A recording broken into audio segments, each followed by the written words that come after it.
Setiap orang mempunyai rute hidupnya masing-masing. Kamu tidak tertinggal oleh siapapun, dan kamu tidak mendahului siapapun.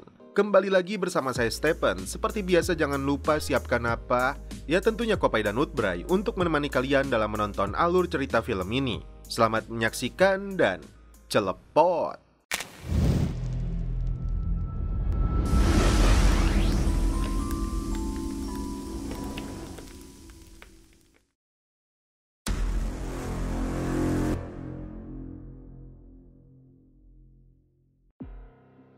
Berlatar belakang Gurun Sahara yang berada di Algeria, inilah rute yang biasa digunakan sebagai jalur penyelundupan oleh kartel narkoboy. Dan inilah aktor utama dalam film ini yang bernama Max, seorang kurir yang sedang mengirimkan paket kiriman dari bos kartel narkoboy. Dalam perjalanan ini, Max ditemani anggota kartel bernama Carlos. Tampak Max memajang foto kekasihnya di atas dashboard. Karena Carlos tidak bisa bahasa Inggris, alhasil komunikasi mereka kurang lancar. Di luar dugaan, ini yang terjadi.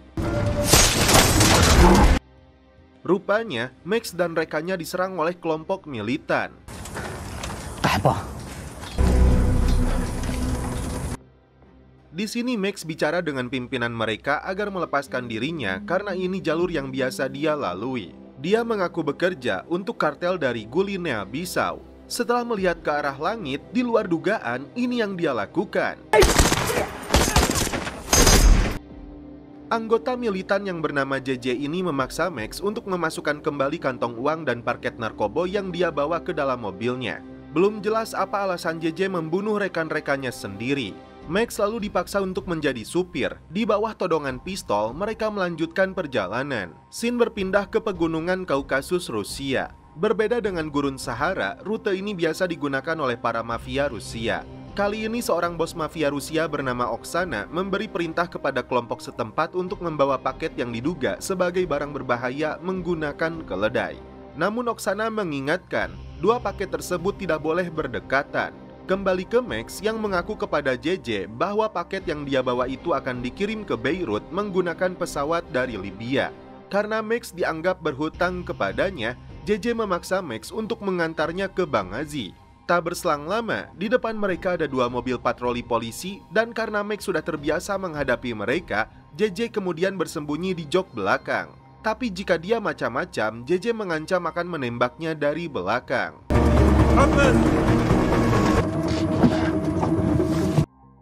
Max lalu memanggil Kapten Safety, sedangkan anak buahnya sedang mengecek muatan apa yang dibawa oleh Max. Karena ini mobil si JJ, tentu saja Max tidak tahu apa isinya. Kepada polisi ini, akhirnya Max mengaku mobilnya disergap oleh militan. Dia mengatakan apa adanya mobilnya diserang. Setelah itu dia merampas mobil ini dan temannya pun ikut mati. Setelah Max merogoh satu gepok uang untuk menyuap polisi Algeria tersebut, akhirnya dia bisa melanjutkan perjalanan. Sementara itu, kelompok pria bersenjata melihat TKP tempat JJ menghabisi para jihadis. Belum jelas siapakah mereka, tapi yang pasti sudah memburu JJ selama bertahun-tahun. Terlihat salah satu barang terjatuh dari atas keledai. Untung saja barang tersebut bukan milik mafia Rusia yang dinilai sangat berbahaya. Sambil menikmati Indomie, Max bertanya kepada JJ tentang arti jihad karena menurutnya yang dia tahu adalah membunuh orang yang tidak seiman. Tapi itu salah, karena menurut JJ, jihad itu banyak pengertian, dari mulai berjuang untuk mencari nafkah demi keluarga, dan sabar melewati berbagai ujian yang datang dalam hidup kita. Sedangkan Max mengaku dia seorang penyelundup narkoboy, bukan hanya narkoboy, tapi juga barang antik. Nah, Max selalu menceritakan sehari sebelum dia ditugaskan mengantar barang selundupannya, seorang tangan kanan bos kartel dari Afrika yang bernama Dani menyuruhnya untuk mengambil dua buah patung dari Beirut untuk dikirim ke Marrakesh, Maroko. Dani mengingatkan kedua patung itu tidak boleh berdekatan. Setelah cukup lama beristirahat pagi itu, Max dan JJ sempat membersihkan kaca mobil yang dipenuhi dengan debu dari Gurun Sahara. Max pun menceritakan memiliki seorang pacar bernama Leticia yang kini berada di Spanyol. JJ sendiri mengaku tidak punya paspor dan warga kenegaraan yang jelas. Meski Max bisa menebak JJ orang Inggris. Setelah melihat ke arah langit, JJ kembali memaksa Max untuk melanjutkan perjalanan. Max bertanya kenapa JJ ingin menuju Bang Haji. Lagi-lagi JJ tidak mau membeberkan apa yang sebenarnya terjadi. Sementara itu, terlihat dua patung yang dititipkan oleh mafia Rusia diserahkan kepada kurir berikutnya yang melanjutkan dengan menggunakan mobil. Karena JJ tidak mau membeberkan nama aslinya, dari sinilah Max memberinya nama Jihadi John yang disingkat JJ. Di tengah perjalanan, keduanya melihat beberapa orang tergeletak mati, termasuk sebuah mobil truk yang membawa mereka. Max memanfaatkan truk tersebut untuk mengambil bahan bakarnya. JJ menduga mereka dibantai oleh penyelundup yang membawa para imigran tersebut. Tiba-tiba JJ mendengar suara dari kolong mobil truk. Setelah dicek, ternyata JJ menemukan seorang bocil yang sedang bersembunyi. Karena tidak tega melihat bocah tersebut, JJ membawanya sambil memberinya makan. Scene berpindah ke Beirut, Lebanon. Inilah dua patung yang harus diambil oleh Max sesuai perintah dari kartel Afrika. Sementara itu, terlihat orang tua dari militan yang dibantai oleh JJ. Dia sadar betul pelakunya adalah JJ, si orang Inggris yang harus membayar dengan nyawa atas kematian anaknya. Tiba di desa terdekat di Gurun Sahara, Max mengusulkan kepada JJ untuk menitipkan bocah tersebut dibawa menuju Eropa, tapi JJ nampak tidak tega. Bocil ini pun ingin terus bersama JJ. Menolak dibawa naik ke atas mobil, akhirnya bocah tersebut ikut lagi bersamanya. Siang pun berganti malam, saat mereka sedang beristirahat, tiba-tiba kelompok militan menyerang desa tersebut. JJ dan Max disergap oleh pimpinan kelompok militan yang ingin membalas kematian anaknya. Ketika JJ akan dieksekusi mati, ini yang terjadi. Si bocah tersebut nekat melepaskan tembakan menggunakan senjata mesinnya milik militan. Namun naas, dia sendiri terbunuh hingga JJ pun tak kuasa menahan kesedihannya. JJ membalas perbuatan mereka hingga terakhir menghabisi si bos militan.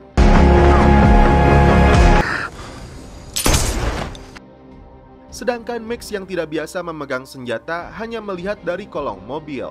Keesokan paginya, JJ memakamkan bocil tersebut dengan layak. Max pun mengatakan seharusnya dia menitipkan si bocah tersebut dengan orang-orang Baduy menuju Eropa. JJ beralasan ini semua sudah tertulis. Terjadi perselisihan di antara mereka sampai JJ menodongkan pistolnya. Now come on, tell me.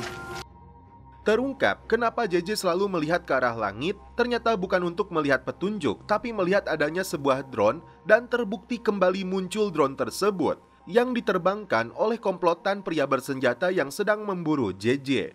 Tapi sebelum pergi, JJ berusaha menembak drone tersebut hingga akhirnya dia berhasil. Bukan drone sembarangan, Max mengira drone itu diterbangkan oleh militer. JJ kini tidak punya pilihan. Dia harus mengikuti rencana Max yang akan mengambil patung di Beirut agar mereka bisa mendapatkan bayaran. Singkat cerita, sebuah pesawat sudah menunggu Max. Keduanya lalu terbang menuju Beirut. Tiba di markasnya kartel, di sini Dani dan anak buahnya langsung menodongkan senjata setelah mendengar Carlos dibunuh. JJ pun membeberkan apa yang terjadi. Tapi Dani tidak percaya, menuduh Max telah berkhianat karena menghilangkan narkoboy dan uang miliknya. Berhasil menguasai keadaan,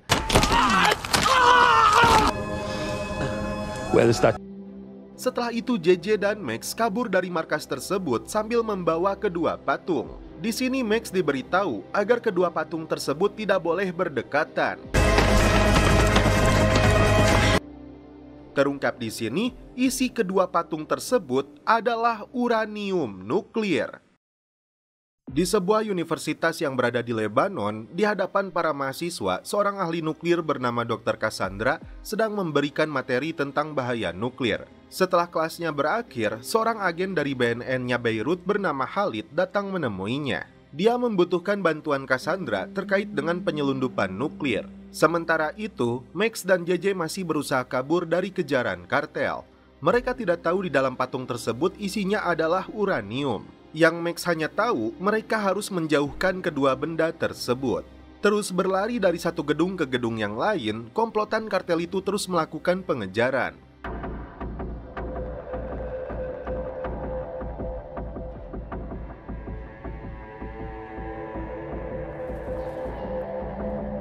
Stop. Hey, come on! The fucking statues, maybe! Fuck off. Khalid membeberkan tentang uranium nuklir yang diselundupkan oleh kartel narkoboynya Venezuela.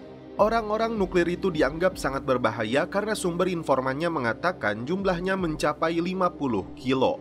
Cassandra pun terkejut karena dengan jumlah uranium tersebut sama saja dengan kekuatan bom nuklir yang meluluh lantahkan Hiroshima.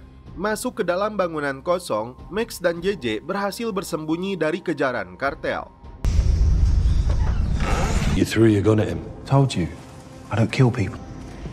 It's a judge. Oh. Tiba-tiba, ponsel yang direbut JJ dari si Dani berdering. Rupanya, bos kartel yang bernama Antonio Alam berniat menghubungi Dani, tapi dijawab oleh JJ. JJ pun memanfaatkan kesempatan ini. Jika Antonio ingin mendapatkan kembali barangnya, dia harus membayar mereka. This is how we get killed. Necesito hablar con Dani. Ahora. Osaka, si bos kartel Rusia, datang ke Maroko untuk meminta perkembangan informasi tentang penyelundupan nuklir tersebut. Antonio mengaku kepada Oksana, semua sesuai dengan rencana. Di waktu yang sama, Dani menghubungi Antonio mengatakan pelakunya adalah si Max, seorang supir yang telah merebut nuklir mereka. Antonio lalu menugaskan anak buahnya untuk mencari pacarnya si Max yang berada di Spanyol sebagai alat bagi mereka mendapatkan kembali nuklirnya. Khalid dan Cassandra mengecek markas kartel yang dimana kedua patung tersebut dibawa oleh dua orang pria sesuai dengan rekaman CCTV. Setelah melihat keduanya menjaga jarak, di sini Cassandra mengambil kesimpulan jika kedua bahan uranium tersebut disatukan, maka akan menimbulkan reaksi yang bisa berbahaya dari radiasi hingga ledakan dahsyat. Penasaran kenapa dua patung itu tidak boleh berdekatan? Menurut JJ, bentuk patungnya disebut Sibal atau iblis dari Suriah. JJ lalu memukul patung tersebut sampai berhasil membukanya. What the fuck are you doing?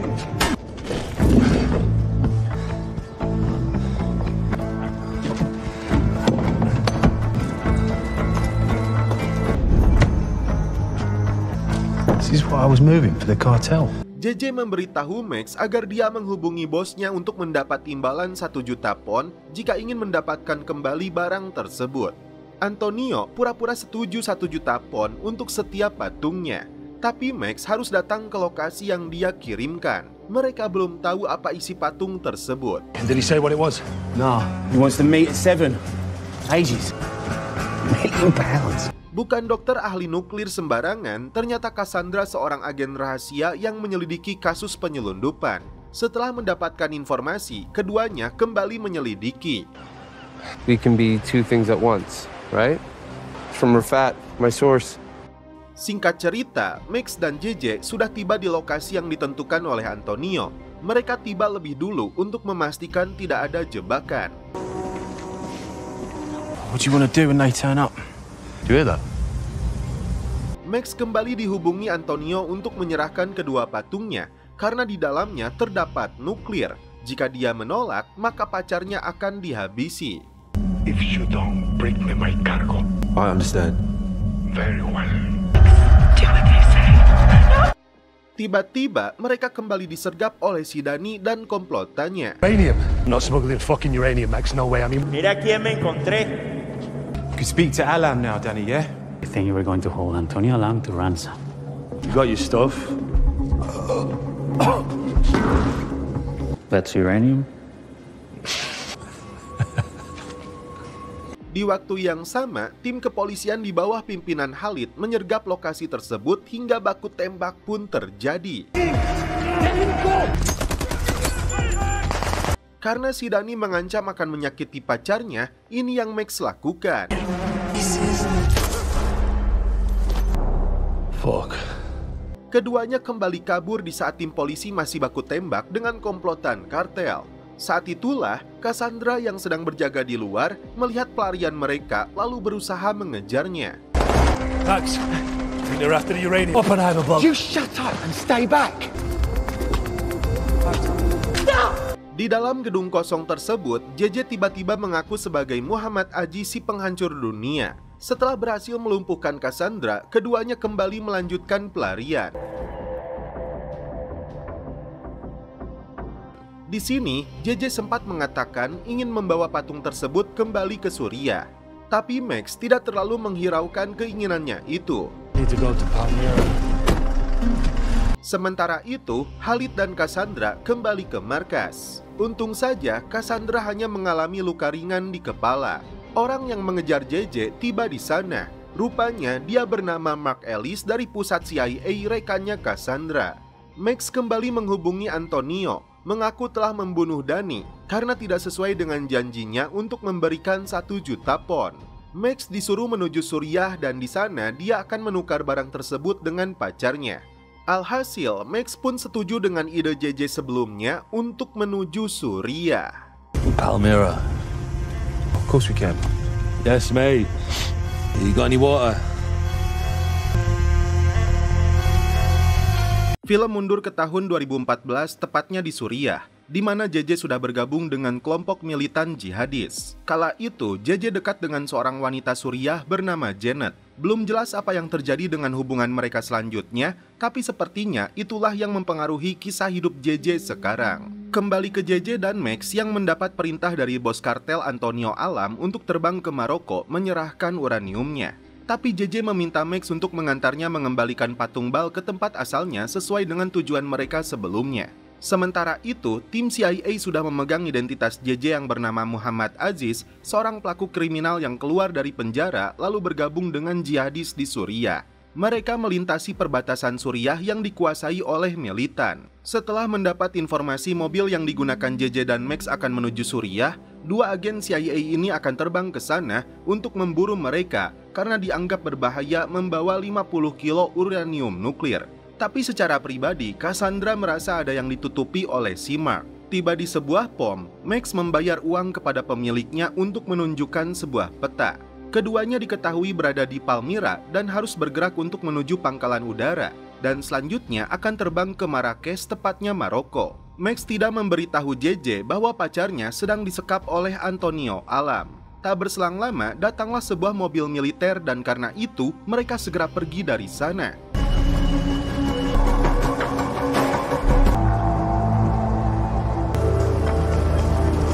Singkat cerita, JJ dan Max tiba di sebuah kuil tempat JJ meletakkan kembali patung tersebut, meski kuil itu sudah luluh lantah. Antonio Alam kembali menghubungi Max untuk mengetahui lokasinya dan menyuruhnya segera menuju lapangan udara jika Max tidak ingin kehilangan tunangannya. Tanpa disadari, JJ menginjak sebuah ranjau darat. Max diminta untuk mendekat ke arahnya mengikuti jejak kakinya. I need to see. Yeah, follow my footprints. Max pun dibuat ketakutan saat diminta untuk meraba kakinya. Thing, mate. How I feel under my foot. This is fucking insane. JJ merasa bahwa ini memang sudah tertulis, karena itu dia menyuruh Max untuk menjauh. We can get the money he promised us. Get back! Setelah JJ berdoa, dia nekat angkat kakinya dan ternyata itu hanya sebuah tutup kaleng. What is it? You didn't come here to die! Yeah, you're right. Scene berpindah ke markas kartel yang berada di Maroko. Terlihat sosok pria bernama Said Aman yang diketahui tim CIA sebagai ilmuwan Turki yang menghilang. Cassandra menduga dia adalah yang meracik uranium tersebut. Karena Cassandra mengenal Said di universitas yang sama sebagai ahli nuklir. Tiba di desa di tempat dulu JJ bergabung dengan kelompok khilafah, ternyata JJ ingin kembali pulang ke desa ini dan menyuruh Max melanjutkan perjalanannya seorang diri. Ketika JJ sedang menuju rumahnya dulu, Max melihat mobil tentara itu mendekat ke arah mereka. Rupanya JJ kala itu sudah menikah dengan Janet hingga melahirkan seorang anak. Tapi kini rumahnya sudah hancur lebur. Di malam itu, JJ dan istrinya sedang memandikan anak mereka, namun tiba-tiba ini yang terjadi. Ils vont nous bombarder, on va être morts. 3, moi et notre fils. Va mourir. Non, écoutez-moi. How?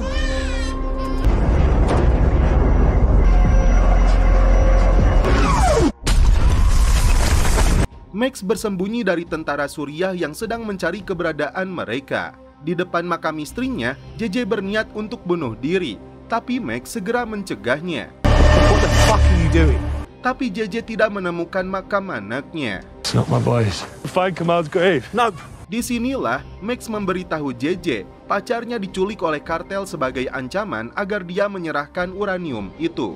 Di saat tentara Suriah datang mendekat, tiba-tiba sebuah helikopter dari tim CIA tiba di sana dan langsung membawa JJ dan Max.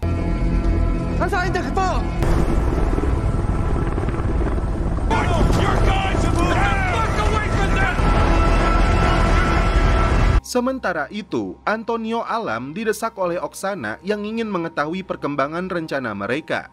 Karena itulah dia mengajaknya ke markas lab di mana Said Aman berada. Disinilah Said sedang meracik senjata nuklir tingkat tinggi. Tinggal uranium yang mereka butuhkan. Tapi kini uranium tersebut sudah berada di tangan Cassandra dan tim CIA setelah mereka merampasnya dari Max dan JJ. The casing too. Di ruang interogasi, JJ dipaksa oleh dua agen CIA ini untuk membeberkan dari mana dia mendapatkan uranium tersebut. Jika menolak, mereka mengancamnya akan mengirim JJ ke penjara Yordania. Sementara itu, Max menceritakan apa adanya tentang uranium tersebut di mana dia ditugaskan oleh kartel dengan menculik pacarnya. Namun ketika ditanya tentang JJ, dia mengaku tidak tahu nama aslinya, hanya tahu JJ seorang jihadis. Bahkan, Max pun tidak tahu siapa saja yang terlibat dengan kartel Venezuela itu. Mark memiliki rencana agar JJ dan Max melanjutkan rencana mereka untuk mengirim uranium tersebut agar mereka bisa mengungkap dalang dari semua ini. Sebagai imbalannya, Max dijanjikan mendapatkan identitas dan hidup yang baru. Cassandra lalu membujuk JJ agar mau bekerja sama dengan mereka, karena senjata nuklir itu mengancam orang-orang yang mereka cintai. Agen Inggris yang memburu JJ tiba juga di sana menunjukkan sebuah serangan tingkat tinggi yang ditargetkan kepada JJ alias Abu Kamal di tahun 2018.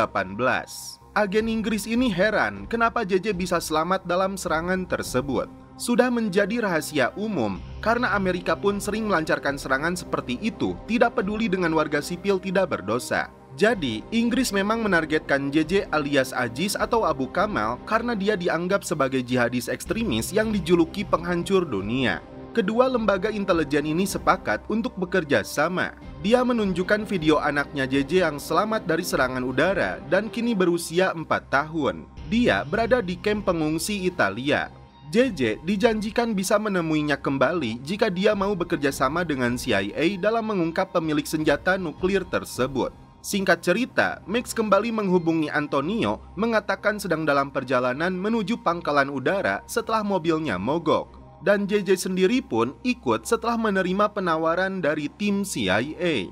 Padahal Antonio berencana membunuh JJ dan Max setelah dia mendapatkan kembali uraniumnya.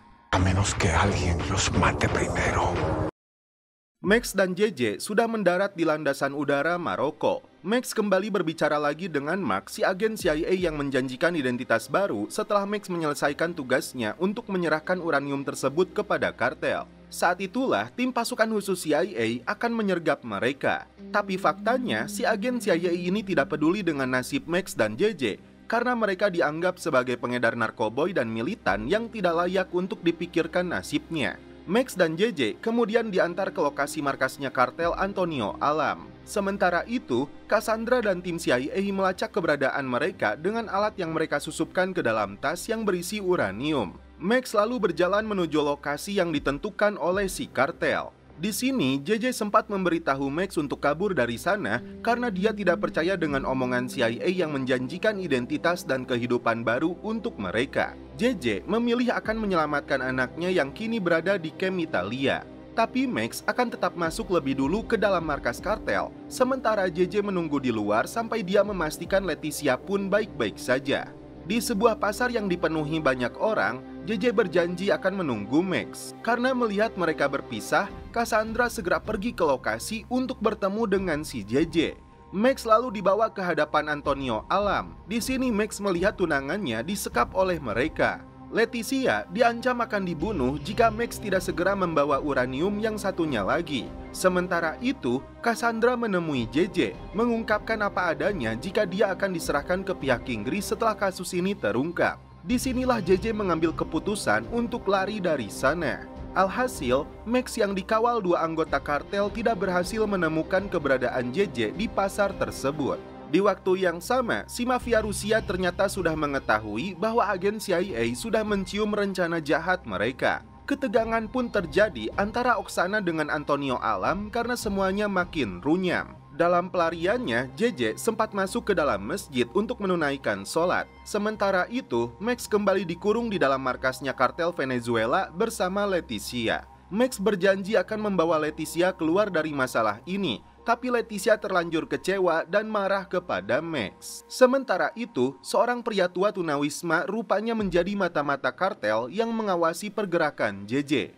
Di sujud yang terakhir, JJ meninggalkan tas yang berisi uranium. Tapi sang imam memberikan kembali tas tersebut kepada JJ. JJ sampai menangis karena semua masalah dalam hidupnya. Dia ingat kepada anaknya. Sang imam pun mengingatkan tentang sejarah Nabi Ibrahim yang rela mengorbankan anaknya sendiri karena perintah dari Tuhan. Kini, keduanya memilih untuk menyelesaikan misi ini. Mereka akan mengikuti kemana nuklir itu akan dibawa berbekal ponsel yang JJ rampas dari salah satu anggota kartel. Said akan mengirim senjata nuklir tersebut untuk dimuat ke dalam kapal. Tapi dia tidak menyebutkan kemana kartel akan membawa senjata tersebut.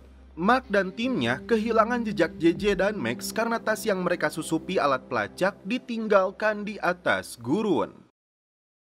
Berdasarkan alat pelacak ponsel tersebut, JJ dan Max tancap gas untuk mendapatkan kembali bom nuklirnya. Setelah berhasil mendapatkan senjata tersebut, JJ akan menguburnya di lokasi entah berantah agar tidak ada siapapun yang bisa menemukannya. Mantan jihadis ini ingin melakukan sesuatu yang bermanfaat. Dia tidak mau terlibat lagi dalam kekerasan, apalagi membunuh seseorang yang tidak bersalah.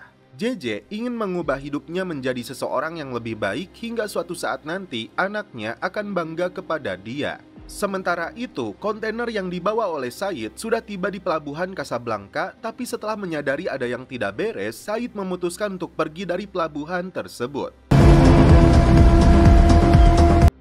Said lalu menghubungi Antonio yang mengatakan dia pergi membawa senjata uranium tersebut ke arah utara, kebetulan searah dengan posisi JJ dan Max. Jadi, mereka berencana untuk mencegat kontainer tersebut. Setelah kontainer itu kejebak macet, JJ langsung berlari, sedangkan Max memacu mobilnya untuk menghentikan mobil tersebut dan mengalihkan perhatian Said. Saat itulah, JJ beraksi untuk menghentikan mereka hingga ilmuwan nuklir itu tertembak, begitupun dengan JJ.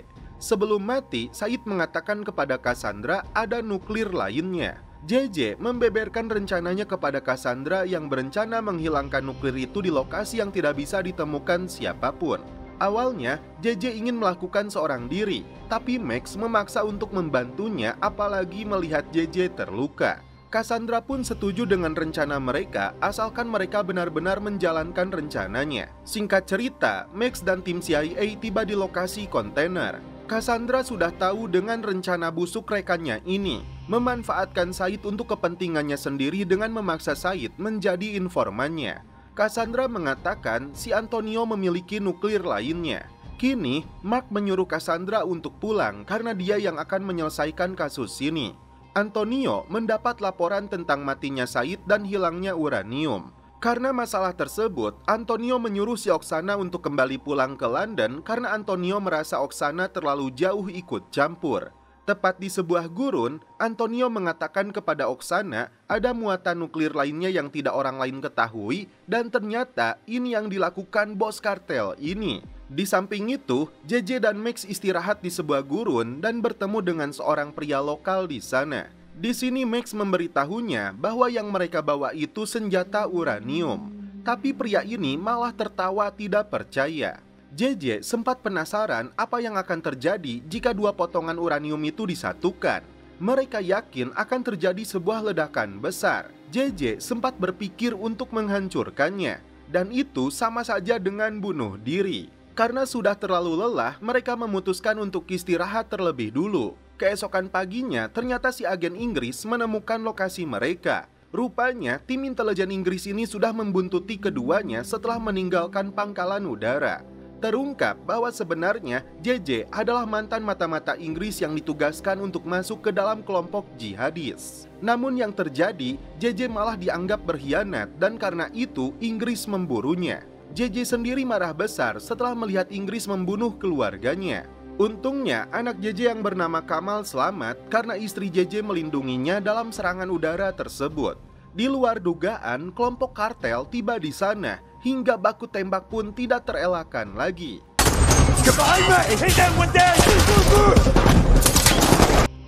Mark mendapat informasi tentang baku tembak tersebut. Sementara itu, Cassandra dibuntuti oleh anak buahnya si Mark yang berencana untuk membunuhnya. Tapi Cassandra berhasil membunuhnya lebih dulu. Dari sinilah Cassandra mengetahui bahwa Mark berencana menghabisinya agar kejahatannya tidak terungkap. Di saat intelijen Inggris dan kartel terlibat baku tembak, JJ dan Max memanfaatkan situasi tersebut untuk kembali kabur. Max sempat melampiaskan amarahnya karena JJ dianggap sudah berbohong meski alasannya masuk akal. Tak hanya kartel, kini keduanya diburu oleh militer Inggris dan Amerika. Di sebuah gurun di lokasi entah berantah, keduanya memutuskan untuk berhenti. Sementara itu, anak buah Mark mulai membidik mereka dengan snipernya. Tak berselang lama, tim intelijen Inggris pun tiba. Rupanya akan terjadi gerhana total. Terjadi perselisihan antara pihak Inggris dan Amerika. Saat gerhana terjadi, siang berubah menjadi malam, dari terang berubah menjadi gelap. Matahari pun terselimuti oleh bulan. Saat itulah, Max dan JJ memutuskan untuk mendekatkan kedua nuklir tersebut. Sementara itu, terlihat si Oksana berusaha mencari bantuan hingga ditemukan oleh Cassandra. Cassandra akan membantunya asalkan Oksana mau bekerja sama untuk menangkap Antonio. Mohon maaf guys, sayangnya film ini masih menggantung, jadi belum jelas bagaimana nasib JJ dan Max, begitupun dengan aksi Cassandra berikutnya dalam menangkap bos kartel. Yang jelas, bila mana sudah ada episode kelanjutannya yang keluar, maka saya akan membawakannya kembali. Maka dari itu, izinkan saya untuk mengakhiri film ini. Dan setelah itu, film pun berakhir. Oke guys, terima kasih yang sudah menonton sampai episode terakhir ini. Salam percelepotan duniawi, keep enjoy.